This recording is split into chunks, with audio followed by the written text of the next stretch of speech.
చిత్రవతకి స్వాగతం మిత్రులారా.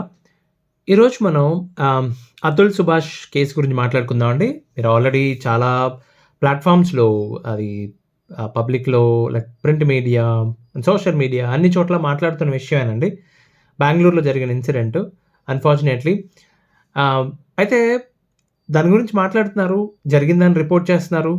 కానీ ఇవన్నీ చాలా జరిగాయండి ఇలాంటివి. ఇంతకుముందు చాలా జరిగాయి. ఎవరు ఎక్కువ దీన్ని పట్టించుకోవట్లేదు. ఇప్పుడు మీరు ఏదో జరిగిపోతుంది. దాని తర్వాత ఏదో అద్భుతం జరిగిపోతుందని మనం అనుకుంటున్నాము. ఆహ్, ఏం జరగబోతుందో నేను చెప్తాను మీకు. అయితే మాట్లాడుకునే ముందు నేను క్విక్‌గా ఒకసారి ఈ అతుల్ సుభాష్ అనే వ్యక్తి ఎవరు? ఆయన గురించి కొన్ని డీటెయిల్స్ మాట్లాడుకుందామండి. ఆయన ఒక 34 ఇయర్స్ అనుకుంటా. 34 ఏళ్ల వ్యక్తి. సీనియర్ ఎగ్జిక్యూటివ్‌గా పనిచేస్తున్నారు. బెంగుళూరులో ఏదో ప్రైవేట్ కంపెనీలో పనిచేస్తున్నారండి. పెళ్లయింది. ఒక బాబున్నాడు. సరే ఏం జరిగిందంటే అసలు వెరీ హై లెవెల్ ఆయన భార్య ఆయన మీద, ఆయన కుటుంబం మీద కొన్ని అక్రమ కేసులు పెట్టడం జరిగింది. అయితే భార్య, అత్త, మామ, భార్యకి అంకుల్ ఎవరు ఉన్నారట వాళ్ళు. వాళ్ళ పేర్లు పలకడం నాకిష్టం లేదండి. ఇలా అక్రమ కేసుల్లో ఇరుక్కుని పోరాడుతూ తన వల్ల కాదు. ఇక తన పోరాటం చేయలేను. ఇక అలసిపోయానని చెప్పి సరే సోమవారం నాడు 9థ్ డిసెంబర్ సోమవారం నాడు ఆయన ప్రాణం వదిలేశారండి. కొత్త విషయం ఏం కాదండి. ఇది జరుగుతుంది అని మేము నెత్తి నోరు కొట్టుకొని చెప్తున్నాం. చాలా ఘోరంగా ఉంటదిరా బాబు అని. సరే అందరూ మాట్లాడ్డారు. నాకు కూడా చాలా టైం పట్టిందండి. దాన్ని డైజెస్ట్ చేసుకోవడానికి కూడా చాలా సమయం పట్టింది నాకు. అంటే ఆ ప్రాసెస్ అంతా గమనించిన తర్వాత ఆయన పడిన కష్టాలన్నీ చూసిన తర్వాత చాలా సిమిలర్‌గా అనిపిస్తాయండి. ఫాల్స్ కేసెస్ ఫేస్ చేసేవాళ్ళు మీరు గమనిస్తే చాలా సిమిలర్‌గా ఉంటది. అదేం కొత్త కాదు కదా! ఇది కామన్ కదా! ఈయన ఇంత డ్రాస్టిక్ డెసిషన్ ఎందుకు తీసుకున్నారో అనిపిస్తా ఉంటది. అయితే ఆ కేస్‌ని కొంచెం లోతుగా వెళ్లి గమనిద్దాం మనం. సరే అతుల్ సుభాష్ అనే వ్యక్తి పెళ్లి చేసుకున్నాడు. పెళ్లి చేసుకున్న తర్వాత సమ్ ఏదో ఆహ్, మ్యాట్రిమోనీ సమ్ వెబ్‌సైట్ త్రూ పెళ్లి చేసుకున్నట్టు సంబంధం వచ్చింది. పెళ్లి చేసుకున్నాడు. పెళ్లి చేసుకున్నాక వాళ్ళ భార్య వైపు వాళ్ళకి చేతనైన సహాయం ఏదో చేస్తూ వచ్చాడు. వాళ్ళకి డబ్బులివ్వటం ఏదో అని చెప్పి రాసుకొచ్చాడాయన. చాలా రాసాడండి ఆయన. సో, ఇంకా డబ్బులు కావాలి, ఇంకా డబ్బులు కావాలని చెప్పి వాళ్ళు విసిగిస్తూ ఉంటే, ఇంక నా వల్ల కాదని చెప్పి మనోడు చేతులెత్తేసాడు. సో, ఆయన భార్య ఆయన కొడుకుని తీసుకొని ఇల్లు వదిలి వెళ్ళిపోయిందనమాట. సరే వాళ్ళ మధ్య ఏం జరిగిందో ఎగ్జాక్ట్‌గా భార్యాభర్త మధ్య ఏం జరిగిందో మనకు తెలీదు. మనం కంప్లీట్‌గా తేల్చలేం. దాని గురించి మనం మాట్లాడడం కూడా తక్కువ మాట్లాడితే బెటర్ ఇక్కడ. అయితే తర్వాత యథావిధిగా ఆవిడెళ్లి కేసులు ఫైల్ చేయడం మొదలుపెట్టారు. ఆవిడ కొంచెం ఉన్నదానికంటే కూడా ఎక్కువ కేసెస్ పెట్టేసారు. మిగతా వాళ్ళ చేసే దానికంటే కూడా కొంచెం ఎక్కువ ఓవర్ యాక్షన్ చేసినట్టు తెలుస్తుంది ఈ విషయంలో. ఒకదాని తర్వాత ఒకటి. నేను ఇంతకుముందు వేరే వీడియోలో చెప్పాను కదండీ! ఒక అబల నారి తన భర్త మీద ఏ కేసులు పెట్టొచ్చనో అలా పెట్టుకుంటూ పోయిందావిడ. మామూలుగా పెట్టే 498 ఏ గాని, మెయింటెనెన్స్ కేస్ గాని ఇలా బేసిక్ కేసులు కాకుండానే అటెంప్ట్ టు మర్డర్ అని చెప్పి అన్‌న్యాచురల్‌గా సెక్స్ చేస్తున్నారని చెప్పి ఏవేవో పెట్టేశారండి. సో, ఆహ్, ఇప్పుడు ఈ కేసులో ఆయన భార్య అప్పుడు 498 గాని, వేరే ఎఫ్ఐఆర్‌లో గాని, కంప్లెయింట్‌లో గాని ఆవిడ భార్య ఏదో చాలా దారుణంగా రాసేశారు.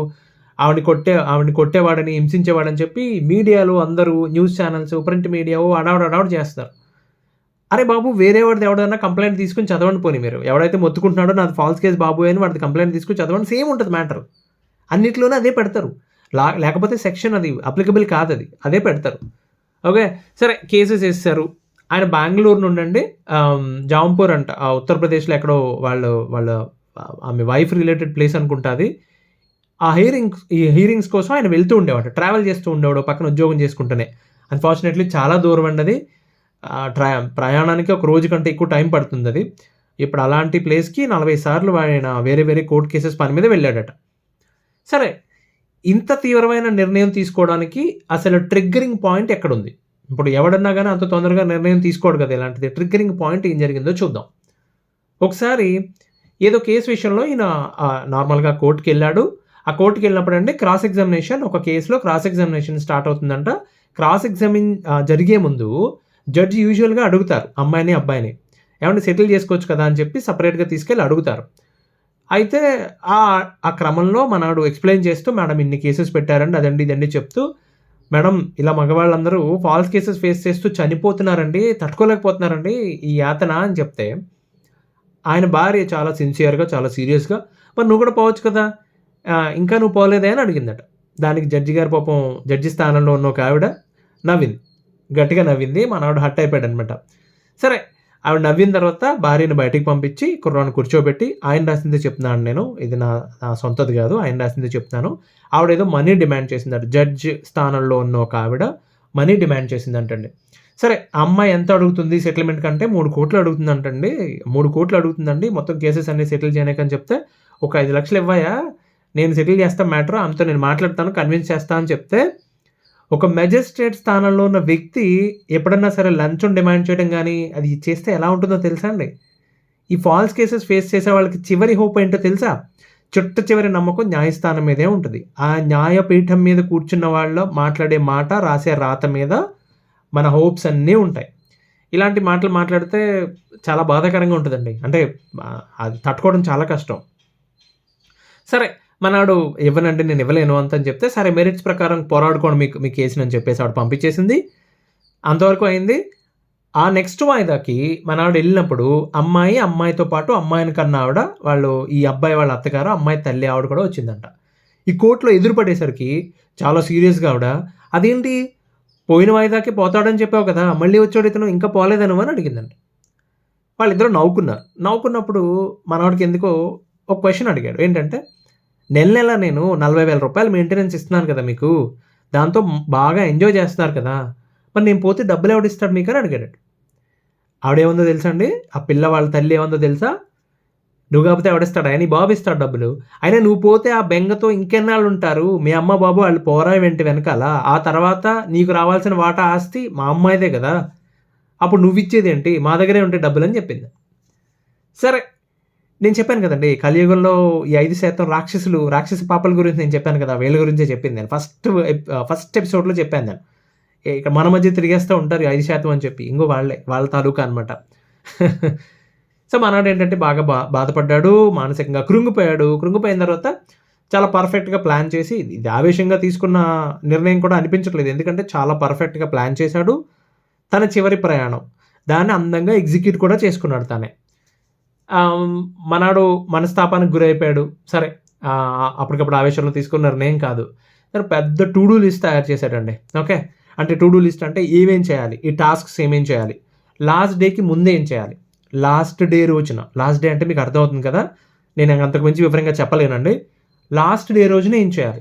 జస్ట్ చివరి నిమిషంలో లాస్ట్ ఎగ్జిక్యూట్ చేసుకునే ముందు ఏమేం చేయాలని చెప్పి రాసుకున్నాడండి డీటెయిల్‌గా. అంటే ఎలాంటి వివరాలు రాసుకున్నాడంటే, గవర్నమెంట్ డాక్యుమెంట్‌లో స్పెల్లింగ్ మిస్టేక్స్ అది లేకుండా చూసుకోవడం. ప్రాబ్లమ్ కదా! తల్లిదండ్రులు నామినీస్ ప్రాబ్లమ్ అయితే, తర్వాత నామినేటెడ్ మొత్తం నామినీస్ పేర్స్‌లో ఇన్స్యూరెన్స్ పాలిసీస్ తన ఆఫీస్‌లో వచ్చేవి గాని, బయట పర్సనల్‌గా తీసుకున్నవి గాని, హెల్త్ ఇన్స్యూరెన్స్‌లో గాని, అన్ని చోట్ల వాళ్ళకి సంబంధించిన నామినీస్ కరెక్ట్‌గా తల్లిదండ్రుల్ని అప్డేట్ చేయడం. ప్రావిడెంట్ ఫండు, ఇన్స్యూరెన్స్ పాలిసీస్‌లో అన్నీ సరిచూసుకోవడం. మొత్తం డేటా అంతటిని బ్యాకప్ తీయడం. తన దగ్గర ఉన్న ఇన్ఫర్మేషను, తన దగ్గర ఉన్న ఎవిడెన్స్‌కి సంబంధించింది, తను రికార్డ్ చేసేది, తను రాసింది అన్నిటికి సంబంధించి డేటా బ్యాకప్ తీయటం. ఫ్యామిలీ మెంబర్స్‌కి, ఫ్రెండ్స్‌కి, హైకోర్టు, సుప్రీం కోర్ట్‌కి లెటర్స్, ఈమెయిల్స్ ప్రిపేర్ చేయడం ఇవన్నీ హ్యాండిల్ చేశాడండి. ఏవండీ ఈ డీటెయిల్స్ అన్నీ కూడా ఒక 24 పేజెస్‌లో చాలా డీటెయిల్డ్‌గా రాశాడు. దాన్ని డయింగ్ డిక్లరేషన్ అంటారు. డీడీ అంటారు కోర్టు భాషలో. సో, దాంట్లో ఇంకా చాలా విషయాలు రాశారండి. అంటే ఆవిడ ఈ కేసెస్‌లో ఆవిడేసిన ఇన్ని కేసెస్‌లో ఒక మర్డర్ కేస్ ఉందంట. అది కూడా అంటే అటెంప్ట్ టు మర్డర్ ఏసేసింది మొత్తం ఫ్యామిలీ అందరి మీదని. క్రాస్ ఎగ్జామినేషన్ టైమ్‌లో భయపడి ఆబ్వియస్‌లీ తెలిసిపోతుంది కదండీ! తప్పుడు కేసేస్తే తెలిసిపోతుంది కదా! భయపడి ఆ కేస్ వెనక్కి తీసుకుందంట. సో, ఇప్పుడు అతను ఆ వీడియో చేశాడు కదండీ! దాన్ని డయింగ్ డిక్లరేషన్ పేపర్ అంటారు. ఆ వీడియో చూసే సమయానికి మీరందరూ చూసే సమయానికి నేను తను ఈ లోకంలో ఉండనని చెప్పి తల్లిదండ్రులకు క్షమాపణ కోరుకున్నాడు. ఆ పిల్లాడిని మాత్రం తన కొడుకుని మాత్రం ఆ రాక్షసుల వద్ద పెంచొద్దని చెప్పి తన తల్లిదండ్రులకు అప్పగించమని, ఆ పిల్లాడికి కూడా ఏదో సెపరేట్‌గా సీల్ కవర్‌లో ఏదో రాశారని అంటున్నారు. సో, 18 ఏళ్ళు వచ్చాక చదువుకోమని చెప్పి, అప్పుడు చదువుకుంటే ఆ కుర్రాడికి తన తల్లి ఎలాంటిదో, తన తండ్రిని ఎంత ఇబ్బంది పెట్టిందో తెలుస్తుందని చెప్పి, అలాగే తనకి నాకు తెలిసి ఏదో ఇన్వెస్ట్ చేసి ఉంటాడు అబ్బాయి పేరు మీద. ఆ ఇన్వెస్ట్‌మెంట్ కూడా ఉంది చూసుకోమని చెప్పి చెప్పాడు. తను చనిపోయిన తర్వాత తన బాడీని భార్య గాని, భార్య తరపు బంధువులు గాని తాకకూడదని చెప్పి, అలాగే తన చితాభస్మాన్ని ఒకవేళ ఈ కేసెస్ అన్నీ ప్రూవ్ అయ్యి, తన డయింగ్ డిక్లరేషన్ కన్సిడర్ చేసి వాళ్ళకి శిక్ష వేస్తే గంగా నదిలో కలపమని. కోర్ట్‌లో న్యాయం జరగకపోతే ఏదైనా కోర్ట్ ముందు అతను ఎక్కడైతే అటెండ్ అవుతున్నాడో ఆ కోర్ట్ ముందే వేసేయమని చెప్పి చెప్పాడు. ఓకే. చివరగా ఆ 24 పేజీల నోట్ రాసి, ప్రతి పేపర్ మీద సంతకం చేసి, స్నానం చేసి ఫ్రెష్ అయ్యొచ్చి, వీడియో రికార్డ్ చేసి, పంపాల్సిన వాళ్ళందరికీ పంపేసి లోకాన్ని విడిచి వెళ్ళిపోయాడు. వెనకాల ఒక బోర్డ్ వేలాడుతోంది. Justice is due. Which means న్యాయం జరగాల్సింది ఇంకా అని చెప్పి. సరే జరగాల్సింది జరిగిపోయిందండి. ఏదో అన్యాయం జరిగిపోయింది. ఒక కుర్రాడు నా బాధ ఏంటంటే ఒక ట్యాక్స్ పేరే వెళ్ళిపోయాడు. నిజాయితీగా ట్యాక్స్ కట్టే వాళ్ళ పర్సంటేజ్ చాలా తక్కువ ఉంది. పాపం కుర్రాడు సంపాదించి ట్యాక్స్ కడుతున్నాడు గవర్నమెంట్‌కి. అది దాని గురించి చాలాసేపు మాట్లాడ్డాడు. ఆయన మానసికంగా ఎంత బాధపడ్డాడంటే అండి, నేను కష్టపడి డబ్బులు సంపాదించి ఓ పక్కన ట్యాక్స్ కడుతున్నాను. ఇంకో పక్కన మెయింటెనెన్స్ రూపంలో 40,000 ఇస్తున్నాను ఆవిడకి. నేను ట్యాక్స్ కట్టిన డబ్బులేమో నా మీద పోరాటం చేస్తున్న అవతల పక్కన లాయర్‌లకి, పబ్లిక్ ప్రాసిక్యూటర్ స్టేట్ అరేంజ్ చేస్తది కదా మరి. లోకల్ స్టేట్ ఏదైతే ఉందో స్టేట్ వర్సెస్ భర్త. ఇట్స్ నాట్ భార్య వర్సెస్ భర్త. ఒక క్రిమినల్ కేసు వేస్తే భార్య వచ్చి state versus this fellow. So ఆ లోకల్ స్టేట్ ఏదైతే ఉందో ఆ స్టేటు పబ్లిక్ ప్రాసిక్యూటర్కి శాలరీ ఇచ్చి నీ మీద పోరాటానికి దింపుతున్నారు. వీడేమంటాడంటే, నేను పక్కన 40,000 డబ్బులు ఆమెకి ఇస్తున్నాను, ఇంకో పక్కన ట్యాక్స్ కడుతున్నాను, నా ట్యాక్స్ డబ్బులు నేను ఇచ్చిన డబ్బులు కూడా తిరిగి నా మీదే పోరాటానికి ఉపయోగిస్తుంది సిస్టమ్. ఈ సిస్టమ్ చాలా దారుణంగా ఉంది అని చెప్పి బాధపడ్డాడు. సరేనండి, జరిగిపోయింది, అంతా అయిపోయింది. ఇప్పుడు ఏం జరుగుతుంది అనుకుంటున్నారు మీరు? ఏదో అద్భుతం జరిగిపోయి 498 చట్టాల్లో మార్పులు అంత సీన్ లేదండి. అంత ఫాస్ట్గా జరగదండి. ఇప్పుడు డిసెంబర్ నెల కదా, 4 రోజులు అయిందా మెల్లిగా మర్చిపోతారు. నెక్స్ట్ సోమవారం వచ్చేసరికి అసలు ఇంకో కొత్త ఇన్సిడెంట్ వస్తుంది. ఆ విషయం మర్చిపోతారు. ఈ ఇన్సిడెంట్ జరిగిందని మర్చిపోతారు. ఓకే, మర్చిపోతారు. పైగా న్యూ ఇయర్ సెలబ్రేషన్స్ మొదలవుతున్నాయి. ఎవడెవడో వెకేషన్స్లో ఉంటాడు, అందరూ ప్లానింగ్లో ఉంటారు, బయటికి వెళ్ళడానికి, ఎంజాయ్ చేయడానికి. న్యూ ఇయర్ ఎక్కడ సెలబ్రేట్ చేసుకోవాలి? ఎవడు గోల్ ఆడుతుంది, ఎవడు పట్టించుకోడు. మరి ఆయన మీద బోల్డని పెండింగ్ కేసెస్ ఉన్నాయి కదా, ఆయనతో పాటు ఆయన ఫ్యామిలీ మీద. వాటి పరిస్థితి ఏమవుతుందో ఎవడన్నా ఆలోచించాడు ఎప్పుడన్నా? ఇవి ఎవరు చెప్పరు. ఎందుకు చెప్తున్నా అంటే, నేను ఇలా డ్రాస్టిక్ డెసిషన్ తీసుకుందాం అనుకుని డిప్రెషన్కి గురయ్యి ఇంకేదో చేద్దాం అనుకునే వాళ్ళకి ఉపయోగపడుతుందని చెప్తున్నానండి. ఆ కేసెస్ ఏమవుతాయి తెలుసా? ఆ కేసెస్ కంటిన్యూ అవుతాయి. They have to fight. వాళ్ళు కోర్టుకు రావాలి, చచ్చినట్టు రావాలి. ఎందుకు? సార్ A1, ఈ కేసులో A1 అనే వ్యక్తి వెళ్ళిపోయాడు. ఓకే, మీకు టైం ఇస్తున్నాం, అతని డెత్ సర్టిఫికేట్ సబ్మిట్ చేయండి మా కోర్టులో తీసుకొచ్చి. కాబట్టి 2-3 నెలలు అలా అయిపోద్ది. దాంతో సర్టిఫికేట్ సబ్మిట్ చేసిన తర్వాత కేసెస్ ముందుకెళ్తాయి, ట్రయల్ నడుస్తుంది. అవతల పక్క వాళ్ళు వస్తారు, మళ్ళీ సాక్ష్యాలు చెప్పాలి. వీళ్ళు ఈ లోపు లాయర్లకు ఖర్చు పెట్టుకోవాలి, కోర్టులకు ఖర్చు పెట్టుకోవాలి. ఏదన్నా దారుణంగా ఇప్పుడు ఆ కేసు వేశారండి, నా భర్త నన్ను హింసిస్తున్నాడని కేసు వేసిందండి. ఆ కేసు తేలకుండా ఎలా డిసైడ్ చేసేస్తావు? అతను రాశాడు కాబట్టి దాన్ని కన్సిడర్ చేసేసి మేము మిగతా కేసులన్నీ కొట్టేయాలంటే ఏమో కొన్ని రేర్ కేసెస్లో జరగొచ్చేమో. కానీ యూజువల్గా జరిగేది, ఒక వ్యక్తి చనిపోయినప్పుడు ఆ వ్యక్తి చనిపోయింది అదంతా కూడా నిజమే కదా, అది కూడా తేలలేదు కదా అంటారు వాళ్ళు. ఇప్పుడు వచ్చి మీకు అర్థమవుతుందా? ఆ రోజు అతను ఏదో వీడియో రికార్డ్ చేశాడు సార్, అది ఫ్యాబ్రికేటెడ్ కాదని, అతను రాసిన లెటర్ ఫ్యాబ్రికేటెడ్ కాదని ఎలా ప్రూవ్ చేస్తారు? ఇంకా కోర్టులో ప్రూవ్ అవ్వలేదు కాబట్టి ఈ కేసెస్ అన్ని నడపండి అని చెప్తారు. ఘోరంగా ఉంటుందండి. ఇప్పుడు ఇదంతా ఎవరు పడాలి మరి? ఆ కుర్రాడు తండ్రి, ఆ కుర్రాడికి బ్రదర్ ఉన్నాడు, వాళ్ళిద్దరూ పడాలి. ఆ కేసెస్ అన్నీ నడుస్తూనే ఉంటాయి. ఓకే, ఆ కేసెస్ అన్ని ప్రూవ్ అవన్నీ ఫాల్స్ కేసెస్ అని తెలిస్తే తప్పితే ప్రూవ్ అయ్యే ఛాన్స్ లేదు కదా, అది చెప్తున్నా. సరే, డయింగ్ డిక్లరేషన్ ఉంది కదా అండి, కరెక్టే, డయింగ్ డిక్లరేషన్ ఉంది. ఇప్పుడు దాని మీద సపరేట్ FIR రిజిస్టర్ చేశారు, వాళ్ళని అరెస్ట్ చేస్తారు. A1గా ఆ మెజిస్ట్రేట్ ఎవరైతే లంచం అడిగిందని చెప్తున్నాడో ఆయన మెజిస్ట్రేట్ని పెట్టాడట ఆయన. ఇంకా A2, A3 మిగతా వాళ్ళందరూ ఆయన భర్త, లేకపోతే అత్త, లేకపోతే అంకుల్, వీళ్ళందరినీ పెట్టేశాడటండి. నేను చాలా టాలెంటెడ్గా అమ్మాయి వాళ్ళ అంకుల్ అట, అతను మాట్లాడుతున్నాడు చూసారా? ఈ అమ్మాయి వేసిన కేసులు ఇంకా పెండింగ్లోనే ఉంది కదా, ఈ అమ్మాయి తప్పని ఎలా తేల్చేస్తారు మీరు? సింపుల్ అండి, టాక్టిక్స్, సింపుల్ టాక్టిక్స్. వాళ్ళు అదే వాడతారు ఎంతకాడికి. ఇంకా కోర్టులో కేసు పెండింగ్లో ఉన్నప్పుడు నువ్వు మానసికంగా హింస పెట్టావంటే తప్పు ఏదవుద్ది? అతని మాటలు ఏది నమ్ముతారు మీరు? కోర్టుకి వెళ్ళినప్పుడు నన్ను అవమానించారని చెప్పి, లంచం అడిగారు, ఇవన్నీ కన్సిడర్ చేస్తారు. నన్ను దారుణంగా ట్రీట్ చేశారు అని చెప్పి కన్సిడర్ చేస్తారు. నన్ను మానసికంగా హింస పెట్టారు కన్సిడర్ చేస్తారు. కానీ ఆవిడ తప్పుడు కేసు వేసింది, ఎలా కన్సిడర్ చేస్తారు? కేసు ఇంకా తేలలేదు కదా, అవునా కదా? ఇప్పుడు ఇతను రాసిన లెటర్కి దానికి ఎంత పోస్ట్ మార్టం ఉంటుందంటే, అతను లెటర్ రాసింది అతనేనా కాదా, రైటింగ్ మ్యాచ్ అవుతుందా లేదా, ఆ వీడియో ఫ్యాబ్రికేటెడా ఒరిజినల్ వీడియోనా, అన్నీ చెక్ చేస్తారండి. చెక్ చేసి దాంట్లో ఫైనల్గా ఎవిడెన్స్ అన్ని సబ్మిట్ చేసిన తర్వాత శిక్షలు పడే అవకాశాలు ఉన్నాయి. 10 ఏళ్ళు కంటే ఎక్కువ పడే అవకాశాలు ఉన్నాయి ప్రూవ్ అయితే. అవి దట్స్ ఎ డిఫరెంట్ స్టోరీ. కానీ నేను పోరాటం మాత్రం చేస్తూనే ఉండాలి. అంటే ఇలాంటి ఆలోచనలు మాకు ఎవరికి రాలేదని అనుకుంటున్నారా మీరు? మీరు అడగొచ్చు, మీకు ఎప్పుడు రాలేదని. ఎందుకు రావండి? ఇలా బలవంతపు మరణం పొందాలని చెప్పి ఎవ్వడూ అనుకోడు. అయినా ఇలాంటి ఫాల్స్ కేసెస్లో తిరిగి బాధలు పడలేక, యాతన అనుభవించలేక ఒక మనిషిని ఆర్థికంగా, మానసికంగా, శారీరకంగా ఒకే టైంలో గురి చేస్తారండి. వాడు ఏమైపోతాడు చెప్పండి? ఇలాంటి ఆలోచనలే వస్తాయి. మాకు కూడా వచ్చాయి. ఎందుకు రాలేదు? ఇప్పుడు మొదటిసారి నాకు ఎప్పుడు అనిపించింది తెలుసా? ఇలాంటి పని చేస్తే హ్యాపీగా ఉంటదేమో అని చెప్పి. మొట్టమొదటిసారి పోలీస్ స్టేషన్‌కెళ్ళినప్పుడు అక్కడ 13 గంటలు కూర్చోబెట్టి అమ్మాయి తరఫు వాళ్ళు ప్రలాపనలన్నీ విని ఇంటికొచ్చిన తర్వాత ఇలాంటి భావమే కలిగింది. రెండోసారి ఎప్పుడో తెలుసా? సెషన్స్ కేస్ ఏసారండి నా పైన. ఒకే వారంలో వారం మధ్యలో 2 సార్లు వాయిదా ఏశారు. అప్పటికప్పుడు. ఇప్పుడు ఫర్ ఎగ్జాంపుల్ మంగళవారం ఏశారనుకోండి, మనం వెళ్ళామనుకోండి, మళ్ళీ గురువారం ఏశారు. మనం ఏం చేస్తాం? రిటర్న్ టికెట్లు తీసుకుంటాం. అవునా కదా? మళ్ళీ మంగళవారం నైట్ వెనక్కొచ్చేసి, మళ్ళీ బుధవారం నైట్ బయలుదేరి వెనక్కెళ్ళాల్సొచ్చింది. తప్పలేదు. 2400 కిలోమీటర్లండి ఆ ఒక్క వారంలో నేను చేసిన ప్రయాణం. వారం మధ్యలో ఓ పక్కన ఆఫీస్ ఒత్తిడి, ప్రయాణం, డబ్బు ఖర్చు, అక్కడ కోర్టుకి వెళ్ళి అమ్మాయే వాళ్ళ చేత బూతులు తినటం. అమ్మ నా బూతులు తిడతారు అక్కడ కోర్టులో, ఓపెన్ కోర్టులో, బయట కోర్టు ఆవరణలో. ఎవ్వడు ఏమీ చేయలేడు. విచిత్రమైన విషయం ఏంటంటే తప్పు మంది కాదు అక్కడ. అయినా కానీ తిడతారు. కానీ ఇవి ఎందుకు వెనక్కి తగ్గుతామో తెలుసా? ఇంత జరిగినా సరే అలాంటి తప్పుడు నిర్ణయాలు ఇప్పుడు సుభాష్ తీసుకున్న నిర్ణయాలు ఎందుకు తీసుకోరో తెలుసా అండి? వెనకాల వాళ్ళకి మనమే సపోర్ట్ సిస్టమ్. వాళ్ళని ఈ చెత్తలోంచి బయటపడాల్సిందే మనం.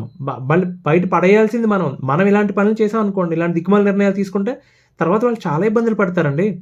ఇప్పుడు వాళ్ళు ఏమనుకుంటారంటే ఇన్ని కేసెస్‌లో ఈ స్ట్రగులే దాటాలండి. కొంచెం సహనం ఉండాలి. ఈ కేసెస్‌లో ఇన్ని కేసెస్ ఏసేసాం కాబట్టి పిచ్చుక మీద బ్రహ్మాస్త్రం వేసాం మేమని. కాదండి. బ్రహ్మ మీద పిచ్చుకాస్త్రం వేసారాళ్ళు. ఒక్క సంవత్సరం ఆగుంటే విషయం అర్థమయ్యేది మెల్లిగా. ఇప్పుడు నేను ఎందుకు చెప్తున్నా అంటే అండి, ఇప్పుడు అలాంటి నిర్ణయం తీసుకోకుండా ఆ కుర్రోడు ఏం చేసి ఉండొచ్చో తెలుసా? ఫస్ట్ థింగ్ నేనెప్పుడు మొత్తుకునే విషయం, అరే బాబు ఎమోషనల్‌గా కనెక్ట్ అవ్వొద్దురా బాబు. మీ మీద కంప్లెయింట్‌లో రాసినవి చదివేసుకొని బాధపడిపోద్దు. కోర్ట్‌లో మీకు ఎదురుగా వచ్చి మిమ్మల్ని తిడుతూ ఉంటే, నన్నిలా తిడుతున్నారు, నాతో ఇలా మాట్లాడుతున్నారు, ఫీల్ అవ్వొద్దు. ప్రతి ఒక్కళ్ళు పడేది ఇది. ఫాల్స్ కేసెస్ ఫేస్ చేస్తున్న ప్రతి ఒక్కడు పడేది ఇది. కోర్టులో వాళ్ళ బిహేవియర్ ఎందుకలా ఉంటదో, ఎందుకు సైకిక్‌గా ప్రవర్తిస్తారో ఇప్పటికి ఎవరికీ అర్థం కాదు. మరి ఎవరన్నా సలహా ఇస్తారో ఏంటో తెలీదు. చాలా దారుణంగా మాట్లాడతారు. చదువుకున్నోడు లేదు, చదువులేనోడు లేదు. ఇలాగే మాట్లాడతారు. కాబట్టి ఎమోషనల్‌గా కనెక్ట్ అవ్వద్దు. ఊరుకోండి. అది ఎలా బయటపడాలో కూడా నేను చెప్తా. కానీ దాన్ని అసలు ఎమోషనల్ కనెక్ట్ ఉండొద్దు మీ కేస్‌లో. ఇది లీగల్ కేస్. లీగల్‌గానే చూడండి. రెండోది ఏం చేయొచ్చండి? ఆమెకి జాబ్ ఉంది. సరే మనోడు ఏం చెప్తున్నాడంటే, ఆ జాబ్ కూడా నేనే ఇప్పించాను బాబు. నేనే ప్రిపరేషన్ అంతా చేపిచ్చాను. ఓకే. That's fine. కానీ జాబ్ ఉందిగా. నీకు తెలుసుగా. పైగా చిన్న కంపెనీ కాదు, పెద్ద కంపెనీగా. 40,000 మెయింటెనెన్స్ ఆర్డర్ ఇచ్చినప్పుడు కింద హైకోర్ట్‌కి వెళ్ళొచ్చుగా. అంటే మనోడు పాపం ఇన్ని కేసెస్‌లో ఇంకో కేస్ ఏంటని చెప్పి మరి తప్పదండి. 40,000 ఆర్డర్ ఎలా ఇచ్చారో నాకు అర్థం కావట్లేదు అసలు కింద. ఒక చిన్న పిల్లాడున్నాడు కరెక్టే. ఎంత పిల్లాడుంటే మాత్రం ఆవిడ సంపాదించుకుంటుంది కదా! ఓ పక్క నుండి. 40,000 రూపీస్ మెయింటెనెన్స్ అని చెప్పి ఇచ్చారట వాడు. గిలగిల్లాడిపోతున్నాడు కట్టలేక. ఆ 40,000 తీసుకొని ఈడి మీద పోరాటం చేస్తుంది ఆమె చక్కగా అక్కడ కూర్చొని. అది. సో, ఒక జడ్జి లంచం అడిగారండి. ఫర్ ఎగ్జాంపుల్ నేను హైదరాబాద్‌లో జరిగిన సంఘటన చెప్తున్నా మీకు. ఇక్కడ ఒక జడ్జి అలాగే లంచం అడిగారు. వాడు ఏం చేశాడో తెలుసా? విసిగిపోయి, చిర్రెత్తిపోయి ఇస్తానండి లంచం అని చెప్పి ఏసీబీ వాళ్ళకి పట్టించాడు అడ్డంగా. పైగా కోర్ట్ ఆవరణలో కూడా కాదు. బయట జడ్జికి సంబంధించిన మనిషి వేరే చోట లంచం తీసుకున్నట్టుగా పట్టుపడి అక్కడ వాడు ఒప్పుకున్నాడు ఏసీబీ వాళ్ళ దగ్గర. యెస్, ఆ పర్టిక్యులర్ జడ్జే నన్ను లంచం తీసుకోమని చెప్పారు అని చెప్పి. ఏసీబీ వాళ్ళు వస్తే ఓపెన్ కోర్ట్‌లో ఏసీబీ వాళ్ళు హైదరాబాద్‌లో జరిగిన సంఘటన అండి అది. ఏసీబీ వాళ్ళు వస్తే ఆ కోర్ట్‌లో పరువు పోయి కళ్ళు తిరిగి పడిపోయినట్టు, అనారోగ్యం వచ్చినట్టు నటించారు ఆ సదరపు జడ్జి గారు మహానుభావుడు. సరే వాళ్ళని అరెస్ట్ చేశారు, అదంతా అయింది. ఇంకా వాళ్ళ జీవితం అయిపోయినట్టండి, అది వేరే విషయం. ఇట్లాంటి పని చేసుంటే ఆ కుర్రాడు ఈ కేసులో కనుక అతుల్ అలాంటి పని చేసుంటే నేను ఇస్తాను నీకు 5 లక్షలు అని చెప్పి ఏసీబీకి పట్టించుంటే మొత్తం అందరూ దారిలోకి వచ్చేవాళ్ళు. ఒరేయ్ ఒక జడ్జిని అరెస్ట్ చేయించాడు, వీడు మనకు లొంగుతాడా అని చెప్పి వాళ్ళు చచ్చినట్టు తలంచుకుని వెళ్ళేవాళ్ళు. నెక్స్ట్ నుంచి నోరు మూసుకుని వెళ్ళేవాళ్ళు. కోర్టుకి సైలెంట్‌గా వచ్చి సైలెంట్‌గా వెళ్ళేవాళ్ళు వాడు. వీడు ఏదైనా చేయగలుగుతాడురా బాబు అని చెప్పి. రైట్. ఇంకొక ముఖ్య విషయం ఏంటంటే అండి, ఈయన కేసుల్లో అటెంప్ట్ టు మర్డర్ కేసేసి మళ్ళీ వెనక్కి తీసుకున్నారట వాళ్ళు. ఎంత పెద్ద ఎవిడెన్సో తెలుసా అది? మిగతా కేసులకి ఎంత బాగా ఉపయోగపడుతుందో తెలుసా? ఆ ఒక్కటి చాలు. ఆ మెయింటెనెన్స్ కేసు పట్టుకుని హైకోర్టుకి పోయి బాబు వీళ్ళేసిన తప్పుడు కేసులు, ఇదిగో కేసు వెనక్కి తీసుకున్నారు, ఎవిడెన్స్ ఉంది, 40,000 నేను ఇవ్వను వాళ్ళకి అని చెప్తే దాన్ని 10,000కో 15,000కో వెనక్కి తీసుకొచ్చేవాళ్ళు. లేకపోతే అదృష్టం బాగుంటే మెయింటెనెన్స్ కేసే కొట్టేసేవాళ్ళండి. రైట్. అది ఆ అవకాశం మిస్ చేసుకున్నాను. నేను స్వయంగా నా మీద కూడా అలాంటి ఒక కేసేసి తర్వాత ఫాల్స్ కేస్ అని చెప్పి తేల్చి ముందుకు తీసుకెళ్ళలేదు. వాళ్ళకి భయమేసింది. ఎందుకంటే డెఫమేషన్ సూట్ అది వేస్తే వాచిపోద్దని చెప్పి భయమేసి వెనక్కి తీసుకున్నారు. ఆ ఒక్క కేసుని అడ్డం పెట్టుకుని నేను 498 నా మీద వేసిన సెషన్స్ కేసులో బయటపడ్డాను. ఎందుకు? అది అబద్ధం కాబట్టి ఇదే అబద్ధమే. దానికి సాక్ష్యం లేదు, దీనికి సాక్ష్యం లేదు. దేనికి సాక్ష్యం లేదు వాళ్ళ దగ్గర. ఏసేసారంతే కేసులు. సరే, అది కూడా కాదండి. కోర్టు చుట్టూ కాదు. నేనేమీ చేయలేకపోతున్నాను. సరే, ఇంకోటి ఏం చేయొచ్చు ఆ కుర్రాడు? అరే ఫోకస్ చేయరా నాయనా! నీ కెరియర్ మీద ఫోకస్ చెయ్యి. నీ ఫ్రెండ్స్‌తో మాట్లాడు. మంచి ఫ్రెండ్స్‌ని చేసుకో. ఎవరైనా ప్రాణ స్నేహితులు ఉంటారు. వాళ్ళతో పంచుకో ఇదంతా. ఆధ్యాత్మికం వైపు వెళ్ళు. అది మీకు ఎంత మ్యాజిక్‌లో పనిచేస్తదో మీకు తెలీదండి. చాలా బాగా పనిచేస్తదది. అటువైపు వెళ్ళు. కుదరలేదు. ఇంక ఏది నా వల్ల కాదు. పోరాడడం నా వల్ల కాదయ్యా. కోర్టు, ఈ గోల నేను పడలేను. Just give up. Give up అంటే మీరు ఈయన చేసినట్టు చేయమని చెప్పి కాదు. వదిలేసాయి. Hands up. Okay. Sorry boss. నా వల్ల కాదు. నేను మెయింటెనెన్స్ ఇవ్వలేను. ఏం చేస్తారు? కొట్టి చంపేస్తారా ఏంటి? ఈ నెల మెయింటెనెన్స్ ఇవ్వలేదు. నెక్స్ట్ నెల ఇవ్వలేదు. 3 నెలలు ఇవ్వలేదు. మళ్ళీ కేసేస్తారు. వస్తారు. ఏమంటే ఒక నెల మీకు జైలు శిక్ష ఏస్తున్నాం. వేసుకోండి. లోపలికెళ్ళి కూర్చో. భోజనం వాళ్ళే పెడతారు తిను. అయిందా సమరం? ఏమవుద్ది? మళ్ళీ బెయిల్ ఇస్తారు 2 రోజుల్లో. బయటికి రా. మళ్ళీ ఏస్తారు. మళ్ళీ ఇంకో 3 నెలల తర్వాత మళ్ళీ ఏస్తారు. వాళ్ళింక వేయలేరు ఎక్కువ రోజుల నీ మీద. ఎందుకేయలేరు? ఎందుకేయలేరంటే నాయనా, వాళ్ళు ఎందుకు మళ్ళీ వేయలేరంటే నువ్వు డబ్బులు ఇవ్వట్లేదుగా నెల నెల. ఎక్కడి నుంచి తీసుకొస్తారు? వాళ్ళ జీవితం ఇంటికి నడుపుకోవడానికి సరిపోతుందా? లేకపోతే నీ మీదకొచ్చి కోర్టులు, కేసులు, లాయర్‌లకి ఫీజులా? వేయలేరు. వాళ్ళకి డబ్బులు సప్లై చేసి నన్ను కొట్టు అంటే కొడతారు. రాళ్ళిచ్చి కొడతారు. అంటే నేను అంటున్నాను, ఇలాంటి డ్రాస్టిక్ డెసిషన్ తీసుకునే బదులు జస్ట్ గివ్ అప్. నా వల్ల కాదనుకున్నప్పుడు వదిలేయి. తప్పే కానీ వదిలేయి. ఎక్కడైనా ఫ్రీలాన్సింగ్ చేసుకో. పెద్ద కంపెనీలో జాబ్ వదిలేవయ్యా. ఏదైనా ఫ్రీలాన్సింగ్ కంపెనీలో జాయిన్ అయ్యి ఫ్రీలాన్సింగ్ చేసుకో. సార్ రోజుకి 5 గంటలు, 6 గంటల కంటే పని చేయలేను. నాకు ఇంతే జీతం ఇవ్వండి. తీసుకో. ఈఎంఐలు ఉన్నాయండి, ఇంటికి కట్టాలండి. పోనివయ్యా. ప్రాణం కంటే ఏది ముఖ్యం? పోతే పోనీ. మీ తల్లిదండ్రులు ఉన్నారు నీ ఎదురుగా. వాళ్ళు చూసుకోవచ్చు. నువ్వు ధైర్యంగా ఉంటుంది. ఒకరికొకరు తోడు. ఎక్కడికో నీకు నచ్చిన ప్రాంతానికి వెళ్ళు. మంచి పని చూసుకో. హ్యాపీగా బ్రతుకు. అవునా కదా? బుద్ధి రావాలంటే అవతల పక్కోడికి చేయాల్సిన పని అది నాయనా. అవునా కదా?